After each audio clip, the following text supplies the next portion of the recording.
Hello Ignition Radio listeners and welcome to Airtime of the Geek. It's Monday, it's 1pm GMT if you're listening live via our website or via TuneIn. If you're catching up on YouTube, then please like and subscribe to this video and our channel.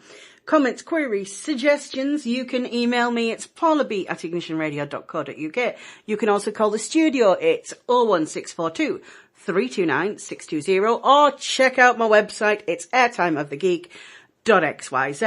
All the social media links are up there except for Snapchat. Just joined, just figured it out. But again, it's the usual at Airtime Geek. It's October, so every week this month we are going from Airtime of the Geek to Spooky List of the Week, all the way leading up to Halloween for our Halloween Spooktacular. Last week was my top 10 witches and witchcraft movies. This week's top 10, we are counting down my top 10 ghosts and haunted house movies. So, as usual, we'll start with number 10 because it's more fun for me to go in reverse order. And number 10 is Ghost Ship. In May 1962, hundreds of wealthy passengers enjoy dancing in a luxurious ballroom of an Italian ocean liner, the Antonia Graza, while a beautiful Italian woman, Francesca, a name I can't pronounce, sings Senza Fine. Away from the party, a hand presses a lever that unravels a thin wire from a spool. Suddenly, the spool snaps and the wire slices across the dance floor like a blade, bisecting the dancers. Only little Katie, played by Emily Browning, who is dancing with the captain, is spared thanks to her small structure and the captain leaning protectively over her. She looks up at the captain's face, which splits open at mouth level as the top of his head falls off. Katie screams and the film cuts to the present day.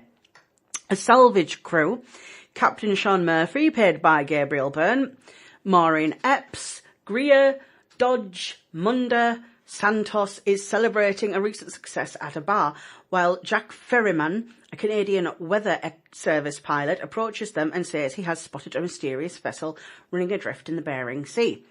Because the ship is in international waters, it can be claimed by whoever is able to bring it into port. The crew soon set off on the Arctic Warrior, an ocean salvage tugboat. While exploring the abandoned ship, they discover that it's the Antonia Graza, an Italian luxury liner that disappeared and believed to have been lost at sea. Epps claims to have seen a little girl on the stairwell. Greer claims to have heard the singing of an unseen songstress throughout the ship. Epps and Furman discover the corpses of another salvage crew, and they decide to leave the ship, but take a large quantity of gold that they find on board. The ghost of Katie tries to warn them that the Arctic Warrior has been sabotaged, but the tug explodes as the engine is started, killing Santos and leaving the rest of the crew stranded on the ship in the Bering Sea. And then things start to go from bad to worse.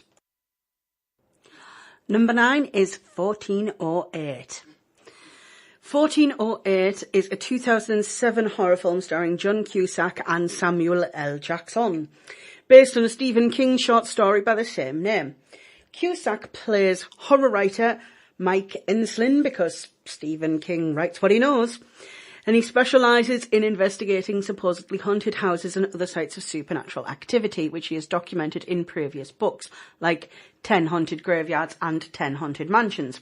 However, these investigations have yet to bear fruit in the form of confirmable sightings, leaving him pessimistic and jaded.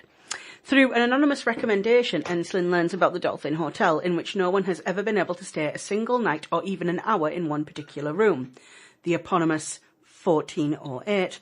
According to his research, everyone has committed suicide or died from anything from heart attacks to drowning. The manager, Gerald Ullin, tries to warn him of staying away from the room, but to no avail. Enslin is unconvinced by his warnings and tales and preferring to see things for himself. After all, what's the worst that could happen? Well, it's a Stephen King story, so it's probably a scary lamp monster. Number 8 is Poltergeist. Poltergeist is a 1982 horror movie directed by Tobe Hooper and co-written and produced by Steven Spielberg, chronicling the terrifying paranormal events that surrounded the Freelings, an ordinary suburban family whose home is invaded by spirits that show special interest in their 5-year-old daughter Carol Ann. It was followed by 2 sequels, Poltergeist 2: The Other Side and Poltergeist 3. Also a series called Poltergeist Legacy, which was really, really good. As if they hadn't learned from their own story, the prop skeletons in the movie turned out to be real human skeletons. That's right. In a movie which is about cursed skeletons, they used real human skeletons. And this could partially explain the Poltergeist curse. Poltergeist was released in 1982 in June, and in the November of that year, 22-year-old Dominique Dunn, who played Dana, the family's older daughter, was murdered by her boyfriend and brutally strangled in her driveway. She was not outright killed during the incident, but was removed from life support 5 days after the incident. Julian Beck, who starred as Kane in Poltergeist 2, The Other Side, months before the film even came out, ended up dying. Will Sampson, another actor, died from malnutrition and post-operative kidney failure at the age of 53. Then Heather O'Rourke, aka Carol Ann, who has the eponymous line, "They're here," was incredibly young when she died of cardiac arrest and septic shock. It was caused by a misdiagnosed intestinal issue, and she died in February 1988 at the age of 12. Lou Perryman, who played the small role of Pugsley in the original film, was recently murdered when an ex-convict was released and killed him in his own home with an axe.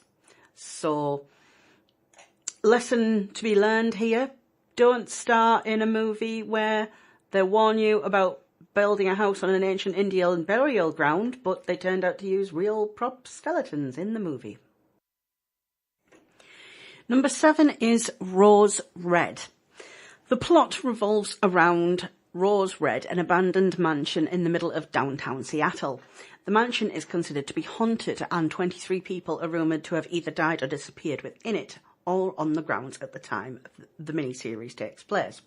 Okay, yeah, technically it's a miniseries, not a film, but I don't get. Among the body count are Rose Red's original owners, John and Ellen Rimbauer, their daughter April, Ellen's African maid Sakina, and Mr. Rimbauer's business partner and famous actress Diana Petrie.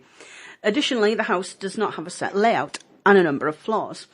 How many people do not notice the house shrinking and growing as they drive down the Alaska Way viaduct is never explained. Presumably, the growth aspect of the house is only a big on the inside ability, which doesn't show on the outside. After tours of Rose Red ceased in the 1970s with another disappearance, the mansion becomes dormant. Joyce Reardon, a discredited professor of parapsychology, wants to wake up the mansion by bringing a team of psychics in to connect with the paranormal manifestations that may be residing in there. She brings with her a team of psychics with different powers, and of course death soon ensues.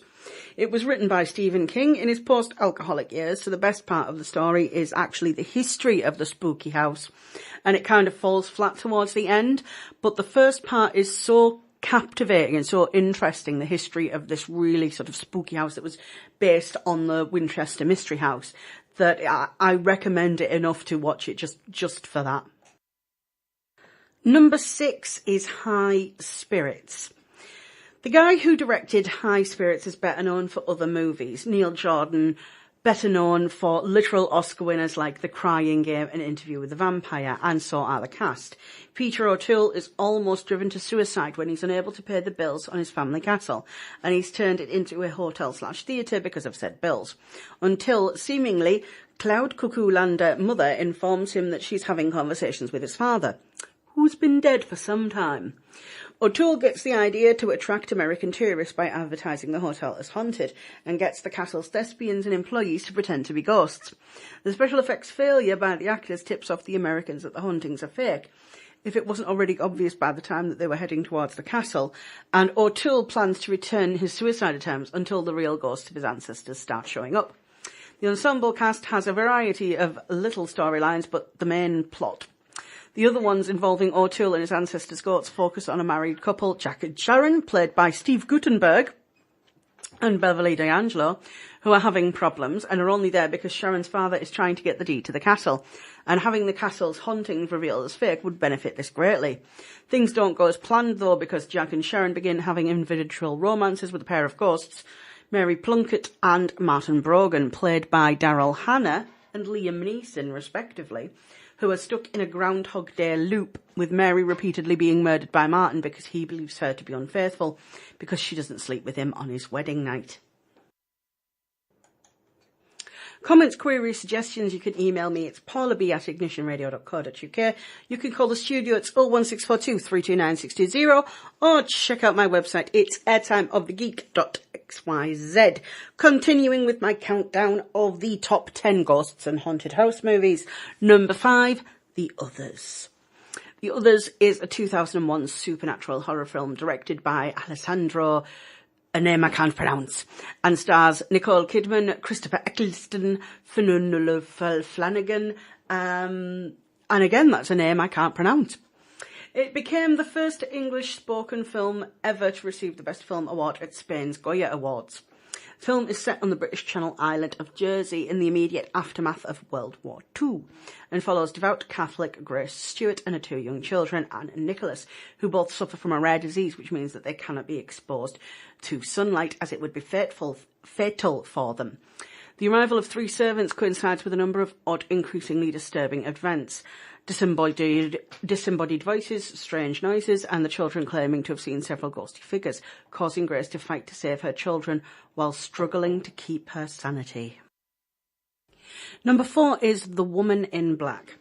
The 2012 film version of The Woman in Black stars Daniel Radcliffe and Mance Rayder, and it was produced by Hammer Horror, their first actual film production since they shut production down with Christopher Lee vampire movies. Arthur Kipps, a grieving widowed man, is sent to settle the affairs of a deceased widow. The locals seem to be in a rush to hurry him along the way, but he resolves to do the job as he came to do. It isn't until later that bodies begin to pile up upon the bodies already there that Arthur learns why. There is a sequel that came out in January 2015, The Woman in Black, Angel of Death, but I haven't seen it. Number 3 is 13 Ghosts, and I've covered this before a couple of times, so I'll keep it brief. Arthur Kritos, played by Tony Shalhoub, aka Monk, finds himself as an heir to an elaborate glass mansion after his uncle Cyrus dies. The mansion turns out to be harbouring a sinister purpose, as the in-house machinery starts moving the glass walls that are inhabited by the eponymous ghosts, held in check by Latin phrases etched into the panels. It's a bit of 90s cheese, but God, I love it so much. Number 2 is House on Haunted Hill. The remake, of course, the House on Haunted Hill from the original 1959. It was released in 1999 and it was directed by William Malone and stars Geoffrey Rush, Taye Diggs, Ali Larter, Famke Janssen and the incomparable Jeffrey Combs. The setting of the fateful party is moved to an abandoned mental hospital, the Vonnegut Psychiatric Institute for the Criminally Insane, and is said to be haunted by the malevolent ghosts of the murderous inmates. The head of the facility, Dr. Richard B. Vonnegut, performed grotesque experiments on his patients, killing many in the process. The hospital was only closed when a handful of inmates escaped, killing almost the entire staff and setting fire to the facility, while security gates trapped everyone inside. Fast forward to the present, when an amusement park mogul, Stephen Price, is leasing this facility for the Halloween party of his spoiled trophy wife, Evelyn. The 5 invitees are given a similar challenge as in the original movie, only the pot has been up to $1 million for any survivors, plus the winnings of any of those who don't survive, having their earnings added to the remainder. Soon after the party begins, the security gates are tripped and the partygoers are trapped inside the facility with the insane spirits haunting it, including not only the inmates, but Dr. Vonnegut himself. Finally, we come to my number 1 choice, and that choice is The Shining. a 1980 horror film based loosely on Stephen King's novel of the same name. It was directed by Stanley Kubrick and stars Jack Nicholson and Shelley Duvall. Jack Torrance, played by Nicholson, is an alcoholic writer who takes a job as a winter caretaker for the old luxurious Overlook Hotel, which every winter becomes completely snowed in. He brings along his wife Wendy and son Danny. As time passes, strange things start happening. Danny discovers he has psychic powers and starts receiving odd visions. In the meantime, Jack starts becoming more and more unstable. He had been warned that the previous caretaker snapped and killed his family, but that wouldn't happen again, right? In a serious case of either tempting fate or paranoia fuel, The Shining is screened every year at midwinter for those wintering overs at Midson Scott South Pole Station alongside The Thing. The Stanley Hotel in Colorado, which inspired King's novel, had a channel on their cable TV that plays the film 24 hours a day. Stephen King was incredibly unhappy with the film version and paid for his own mini-series, but to be honest, the Kubrick version's better. That was my top 10 ghosts and haunted house movies. Comments, queries, suggestions, you can email me. It's paulab@ignitionradio.co.uk. You can also call the studio. It's 01642 329 620, or you can check out my website. It's airtimeofthegeek.xyz.